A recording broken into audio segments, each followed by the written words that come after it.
अशा 6 जागा जिथे आपल्याला सारखं जायला पाहिजे. कोणी बोलवावं अथवा तिथे न बोलवावं.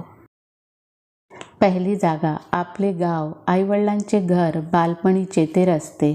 ते गाव, ते जुने घर, शाळा आणि ते रस्ते जिथे आपण आपलं बालपण जगलो असतो. त्या फक्त जागा नसतात, आपले मूळ म्हणजे रूट्स असतात. जो माणूस रूट्सनी जोडलेला असतो तो कितीही मोठा झाला तरी आतून नम्र असतो. एकदा पावसाळ्याच्या दिवसात मी एका गार्डनमध्ये गेली.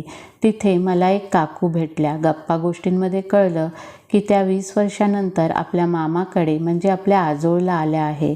चेहऱ्यावर एक सुंदर हास्य ठेवून त्या म्हणाल्या, पहिले इथे एक खूप मोठा मैदान होता. पावसाळ्यात इथे पाणी साचून जायचं. मग आम्ही मुलं इथे कागदाची नाव सोडायचो आणि खूप खेळायचो. त्यांच्या गोष्टी ऐकून मलाही माझं लहानपण आठवायला लागलं. तेव्हा मला वाटलं जीवनात किती संकट का न असो, जर आपल्याला आपलं बालपण आठवून आपल्या चेहऱ्यावर आनंद येतो म्हणजे आपण आज पण जिवंत आहोत. म्हणून वेळेवेळेवर आपल्या मातीशी भेटत राहायला पाहिजे. कारण जो माणूस आपल्या रूट्सला विसरून जातो तो हळूहळू स्वतःला विसरून जातो. दुसरं, गुरु, शिक्षक आणि ते लोक ज्यांनी तुमचं जीवन बदललेलं आहे. आईवडील जन्म देतात पण एक गुरु जीवन जगणं शिकवतो.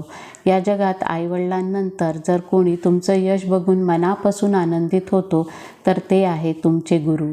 ते लोक ज्यांनी तुमचा हात तेव्हा पकडला जेव्हा पूर्ण जग तुम्हाला चुकीचं समजत होता. एकदा एक प्रसिद्ध मोटिवेशनल स्पीकर सांगत होत्या की त्या आज पण आपल्या शाळेच्या शिक्षकांना भेटायला जातात. कारण त्यांना माहीत आहे त्यांच्या शिक्षकांचा सगळ्यात मोठा आनंद हाच आहे की ज्या मुलांना त्यांनी शिकवलं ते आज जीवनात खूप पुढे जात आहे. विचार करा, असे कितीतरी लोक असतील ज्यांनी तुमच्या जीवनात प्रकाश आणला पण आज तुम्ही त्यांच्याशी संपर्कात नाही. कधीकधी फक्त एक धन्यवाद पण कोणाला आयुष्यभराचं सुख देऊन जातं. म्हणून तुमच्या जीवनात जर कोणी असा व्यक्ती आहे ज्यांनी तुमच्या पडत्या वेळेस तुम्हाला साथ दिली आहे तर वेळेवेळेवर त्या माणसाशी भेटत राहा. कारण आशीर्वाद आणि शुभेच्छा जीवनातली सगळ्यात मोठी श्रीमंती आहे.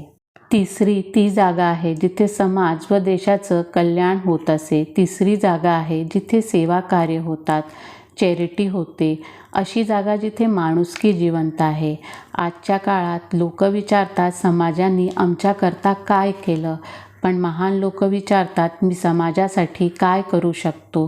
जेव्हा आपण कोणा गरजूची मदत करतो त्यांनी फक्त त्याचं जीवन सावरत नाही, आपलं चरित्र पण मोठं होतं.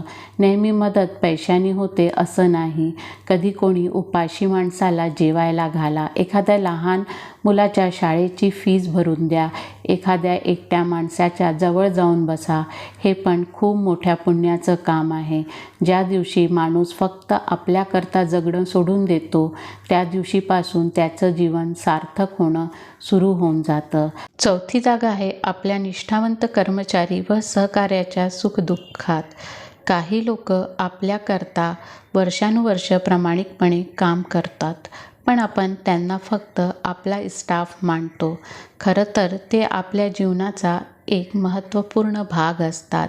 जर तुमच्याकडे काम करणाऱ्या लोकांकडे त्यांच्या मुलाचं लग्न असो किंवा काही आनंदाचा प्रसंग होतो तिथे नक्की जा. होऊ शकतं त्यांनी तुम्हाला बोलवण्यात संकोच केला असेल. काही वेळेला गरीब माणसाला वाटतं की एवढे मोठे लोक आमच्या लहानशा घरी कसे येतील.